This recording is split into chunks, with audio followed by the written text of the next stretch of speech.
Hey guys, welcome to episode number 1 of the Playbook Update extended version. Now, this is going to be a little bit longer version of the Playbook Update, obviously, as the title mentions. And what's also going to be happening is we're going to be showing art by me, so you get to watch this. Pretty bad art, honestly. But obviously, as you guys can see, today we're talking about the Boston Celtics. And the Celtics season has ended officially. And they lost in the Eastern Conference semifinals to the Milwaukee Bucks. The Bucks, I don't really understand. I mean, you're facing Middleton and Giannis. That's really it. And all you needed was for Kyrie Irving to be half of what he was. Instead, they got a quarter of what he is.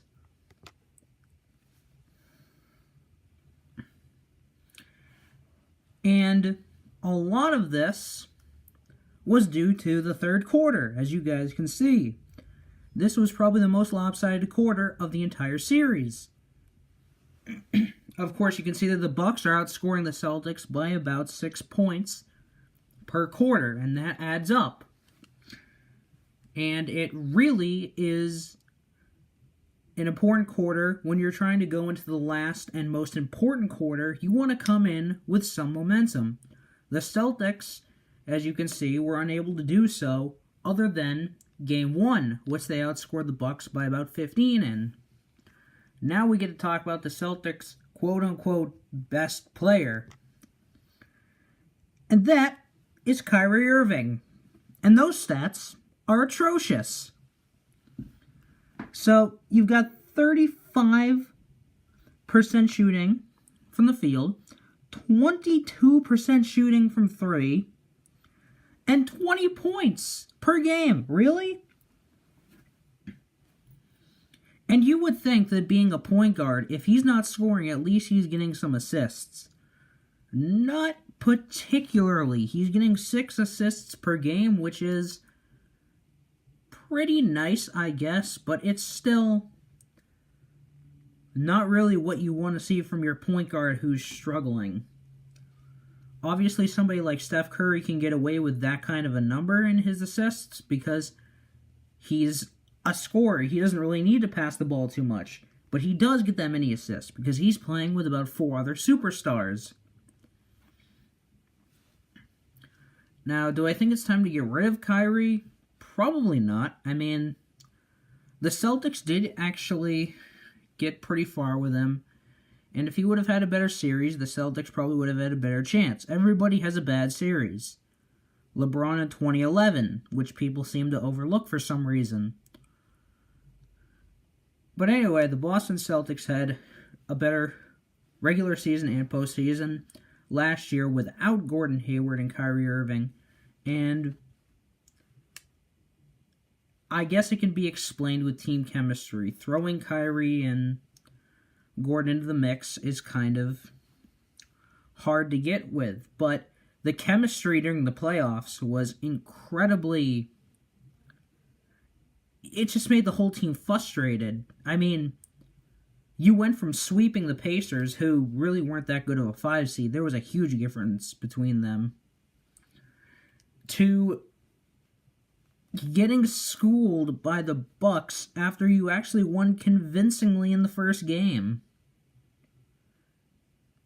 And I don't understand how you could just fall apart like that. And now I'm going to take a look at Giannis' stats. And his stats, for somebody who's down in the paint, 53% isn't that good. However, he was above average in three-point shooting, although he only took 17 threes. So for him, you're looking at about 3.5, 5.5 threes a game-ish. And we're also seeing 26.8 points. Now, that's kind of what everybody expected out of Kyrie. Giannis is also doing his job in rebounds, averaging about 11 rebounds a game. And even in assists, he's doing better than most big men would probably do. But the overall field goal percentage isn't that great. And I think Giannis could have easily gone off for 30 plus each game. But he didn't, and the Celtics had a chance because of that. The reason they didn't was because of the Bucks bench. Ilyasova, Connaughton, and Brogdon were huge for them. And also Middleton was pretty big this series. And I will talk about what I think of the Bucks in another video, but as far as the Celtics go, I think they really need to figure out their chemistry to figure out what we do moving forward. Another thing I wanted to talk about was Terry Rozier in his interview. He basically bashed everybody on the team, and if you just look at this plus-minus rank, which is your points,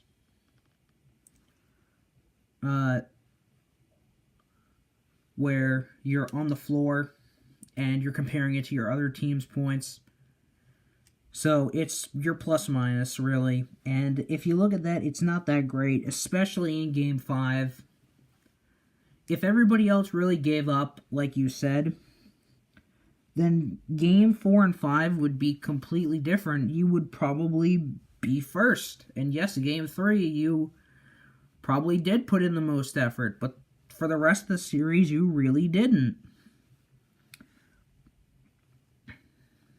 I mean, if you look at the points per 48 minutes, Kyrie is outscoring you by about 12.5. And I put Kyrie there because even though he was bad, he was still way outdoing Rozier. I mean, it wasn't even close. If you're really going to tell me that a third-string point guard is going to be putting in more effort than a starting point guard, then why are you a third-string point guard? Tell me why.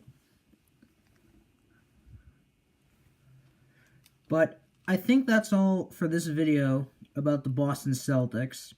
Unfortunately, their season is over. Hopefully next season they can get some more chemistry, and they can move even further in the playoffs. And hey, even with this bad chemistry, they still made it to the second round. So until next time, guys, I'm Howie. I'll see ya.